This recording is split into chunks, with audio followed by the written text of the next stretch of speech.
السلام عليكم ورحمة الله وبركاته. منهاج القرآن في البهدينة مدرسة class 4 சேர்ந்த MRS Sajid ஆகிய நான் உங்கள் முன்னிலையில் பத்ர் போர் பற்றி நபி ஸல்லல்லாஹு அலைஹி வஸல்லம் அவர்கள் கலந்து கொண்ட பத்ர் போர் பற்றி சில வார்த்தைகளை பேச வந்துள்ளேன். இஸ்லாமிய வரலாற்றில் நடந்த முதல் போர் இந்த பத்ர் யுத்தமாகும். இந்த பத்ர் யுத்தம் நடைபெற்றதற்கான காரணம் ஹிஜ்ரத்தின் பின் முஸ்லிம்கள் பலம் பெற்று விடுவார்கள் என்ற அச்சத்தினால் குறைஷிகள் மதீனாவிலிருந்து அச்சுறுத்தி கொண்டிருந்தார்கள். ஒரு நாள் குறைஷி தலைவரான அபு சுஃபியான் அவர்கள் பெருந்தொகையான வர்த்தக பொருட்களை மதீனாவிலிருந்து மக்காவை நோக்கி கொண்டு வந்து கொண்டிருந்தார்கள். இவரது எந்த அச்சமில்லாத நடமாட்டம் முஸ்லிம்களுக்கு ஆபத்து ஏற்படக்கூடும் என நபி ஸல்லல்லாஹு அலைஹி வஸல்லம் அவர்கள் உணர்ந்து வியாபார குழுவை வழிமறைத்து தாக்குதல் தொடர்பான ஆலோசனைகள் எடுத்தார்கள். நபி ஸல்லல்லாஹு அலைஹி வஸல்லம் அவர்கள் 313 தோழர்களுடன் மதீனாவிலிருந்து வெளியேறினார்கள். இதனை அறிந்த அபு சுஃபியான் தகவலை மக்காவிற்கு அறிவித்து 1000 வியாபார பாதைகளை மாற்றி 1000 படைகளுடன் மதீனாவை நோக்கி வந்து கொண்டிருந்தான்.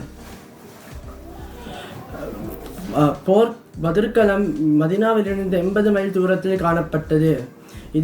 இது குறைஷிகளுக்கு சாதகமாக அமைந்தது. முஸ்லிம்களுக்கு இருந்த பகுதி மலைப்பாங்கான பகுதிகளாக இருந்ததால் பெரும் அசௌகரியங்களுக்கு எதிர்கொண்டன. அன்று நபி ஸல்லல்லாஹு அலைஹி வஸல்லம் அவர்கள் அன்று இரவு கேட்ட துஆவின் மகிமையாலும் அல்லாஹ்வின் உதவியாலும் அன்று பெய்த மழையால் முஸ்லிம்களுக்கு சாதகமாகவும் காஃபிர்களுக்கு பாதகமாகவும் அமைந்தது. பத்ரில் முகாமிடுமார் நபி ஸல்லல்லாஹு அலைஹி வஸல்லம் அவர்கள் கூறிய போது ஹப்பாப் இப்னு முன்திர் என்ற தோழர் குறைஷிகள் நீதி பெறுவதை தடுக்கக்கூடிய இடத்தில் முகாமிடுவது சிறந்த ஆலோசனை என்று கூறினார். படைபலம் முஸ்லிம்களுக்கு 2 குதிரைகள் காணப்பட்டது. ஆனால் குறைஷிகளுக்கு 100 குதிரைகள் காணப்பட்டது. முஸ்லிம்களில் 313 பேர்கள் காணப்பட்டார்கள். குறைஷிகளில் 1000 பேர்கள் காணப்பட்டார்கள். முஸ்லிம்கள் நோன்பு ரமலான் மாதம் என்பதால் நோன்பு நோட்டிருந்தனர். குறைஷிகள் 10 ஒட்டகையை அறுத்து சாப்பிட்டார்கள். போர்க்காலத்தில் நபி அவர்களுக்கு 2 குதிரை வீரர்கள் இருந்தார்கள். வலது பக்கத்தில் ஜுபைர் இப்னு அவ்வாம் ரலி அவர்களும் இடது பக்கத்தில் மிக்தாத் இப்னு அஸ்வத் ரலி அவர்களும் இருந்தார்கள். மேலும் நபி ஸல்லல்லாஹு அலைஹி வஸல்லம் அவர்களுடன் அபூபக்கர் ரலி அவர்களும் இருந்தார்கள். நபி ஸல்லல்லாஹு அலைஹி வஸல்லம் அவர்கள் போர்க்களத்தில் உள்ள படை வீரர்களுக்கு சில ஆலோசனைகளை வழங்கினார்கள். போர் ஆரம்பிக்க முன்னர் படைகளை அணிவகுத்தார்கள். எதிரிகள் நெருங்கும் போது அம்பிட்டு போரிட வேண்டும் என கூறினார்கள்.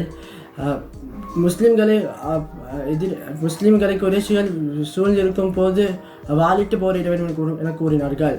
போர்க்கொடிகள் 3 காணப்பட்டது. வெள்ளை நிறக்கொடி முஸ்அப் இப்னு உமைர் அலி அவர்களுக்கும், கருப்பு நிறக்கொடி ஒன்று அலி அலியிடமும், மற்ற கருப்பு நிறக்கொடி வக்காஸ் இப்னு முஆத் அலி அவரிடம் காணப்பட்டது. பத்ர் போரில் முஸ்லிம்களில் 14 பேர் ஷஹீதானார்கள். காஃபிர்கள் 70 பேர் கொல்லப்பட்டார்கள். அல்லாஹ்வின் உதவியினால் மலக்குமார்கள் இப்போரில் கலந்து இப்போரில் வெற்றி பெற்றதாக அல் குர்ஆனில் வசனம் ஒன்றில் கூறப்பட்டுள்ளது.